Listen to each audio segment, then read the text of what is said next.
Rykka, the fierce Canadian singer of Swiss descent, is currently winning our poll to win Die Grosse Entscheidungsshow in Switzerland. She's fierce, she's on top, and she's with us now. Hello. Hello. How are you, Rykka? I'm really great. Oh, good. Thanks. Thank you for joining us. Now, Rykka's your stage name. Could you tell us about it and where it comes from? Well, when I first started playing music, I went with my real name, Christina Maria, and it was kind of more folky. And just progressively, the music got a little bit more edgier, and there was just a time when I wanted to change it to something more edgy. So I just Googled baby names online and chose one. Now, Yeah. like the amazing Celine Dion, you were born in Canada, but you're ready to represent Switzerland. Could you explain the connection with Switzerland? Yeah, so my grandfather, my dad's dad, comes from Switzerland, and like in Vancouver, I grew up pretty Swiss. Like we were part of the Swiss Society of Vancouver, and always doing like the events and stuff. My parents were part of the Swiss choir. My first show with my brother and my sister, we sang together, and was for the Swiss Society of Vancouver. My dad is Santa Claus for the Christmas parties. And yeah, so we had a lot of like, it's also weird because for the Swiss Society of Vancouver, everyone really dresses up as like old traditional Swiss costume.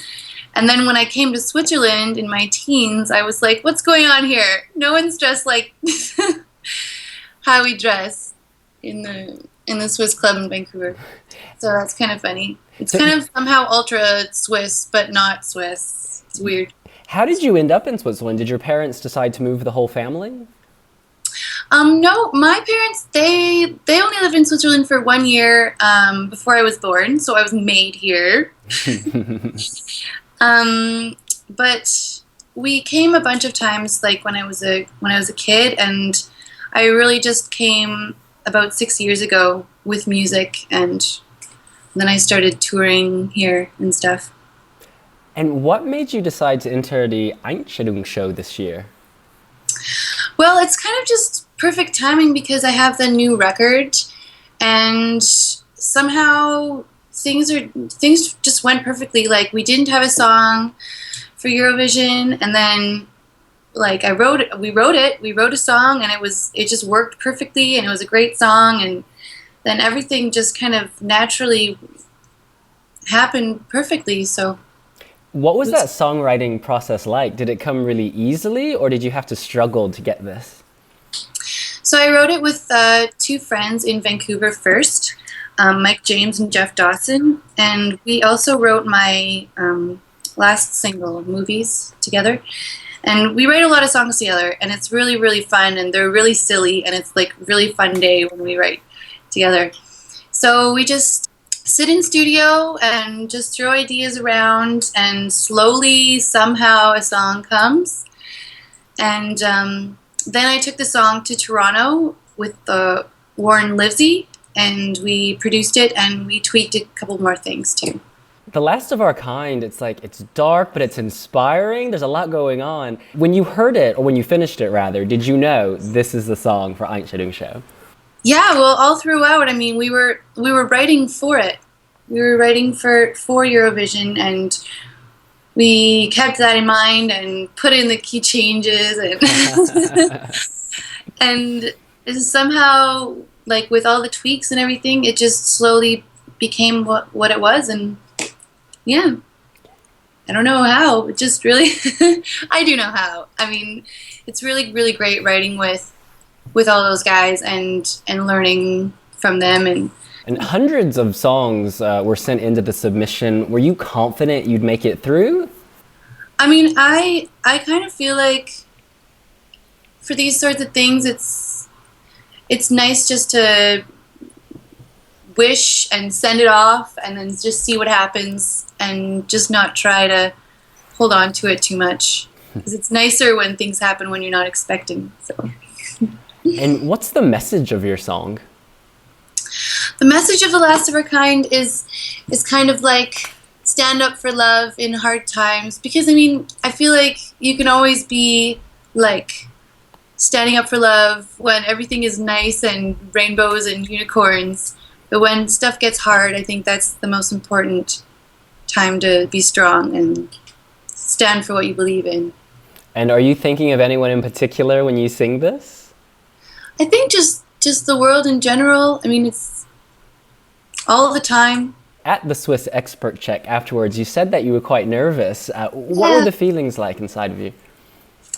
Well, I've been playing a lot of shows and touring with band and also solo with guitar and different instruments, but I've never really done like just singing to track, because all the vocals are always live, but the music is always like playback, so there's no actual instruments on stage.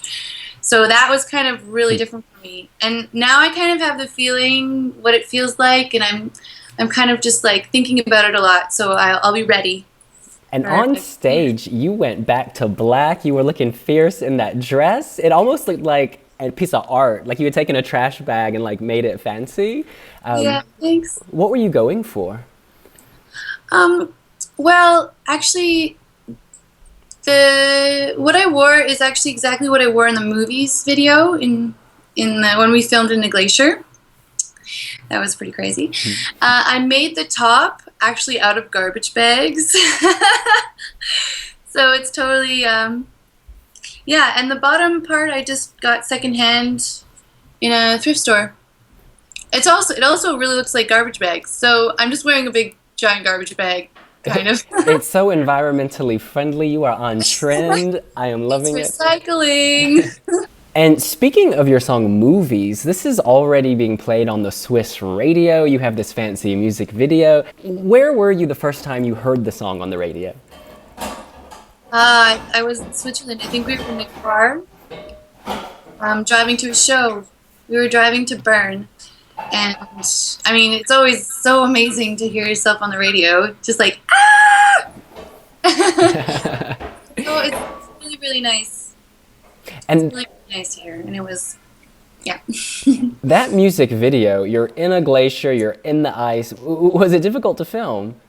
Yeah, it was crazy. We started at 5 in the morning, and when we started it was still dark, so we got into the glacier and it was just dripping everywhere, and it was dark, and I mean, it was so cold, and we didn't know what we were doing. Then we went around 10 o'clock and we had some breakfast, and we went back to the glacier, and then we were totally on our A game. It was lighter, like really nice blue hues everywhere. We totally knew what we were gonna do, and we stayed in there for 7 hours and we filmed it. It was like amazing. I had wanted to do that for like 2 years, ever since I was in the glacier the first time, and it was just like a dream come true. I mean, it was inside a glacier. It was insane, but it was bananas. It was really cold. No, I never think, oh, what's it gonna feel like in the glacier, or under the water, or upside down, while wearing a trash bag. Really cool. Yeah. Now, a lot of our readers are saying you remind them of Sia because you're so modern. You've got this amazing blonde bob. But what artists do you admire? I really like a lot of music from Vancouver. My peers there. There's some really cool bands. Rykka Code, Mother, just if you want to check them out, they're awesome. There's also a band called Whaletooth. They're really cool. Yeah, I mean, I grew up in Vancouver, and I went to music school there, so I feel like I know. I'm just now learning more about the Swiss music scene, but I'm really inspired by my peers in Vancouver. And I also read that you love Tina Turner. Yes, I love Tina Turner. Doesn't she live in Switzerland? She lives like pretty close to where I am right now. She lives like 3 villages over, 3 towns over, and sometimes people see her buying groceries, and I've never seen her. And maybe if I get if I get to represent Switzerland, I can write to her and be like, "Hey, Tina Turner, like, let's be friends. Can we hang out? I'm representing Switzerland this year." We need this to happen. Maybe you should go stand at the grocery store, like go buy yogurt the whole day. Just stand in her town at the grocery store. Sorted. Start singing. She'll discover you. Now, when you were in Vancouver, you actually did busking, I read. What was that like? Yeah, so when I first started performing live, I did a lot of busking. It was actually super like full-time job, and at that time when I started busking, I was also serving, but I quit serving because I was making way more money like busking, playing music on the street. But in Vancouver, they have this really nice market called Granville Island Market, and they have buskers there and a busking program, and it's all organized and stuff. So it's really, really nice, and it really, really helped me with my performing, with my voice, and yeah, it was a really special time in my life.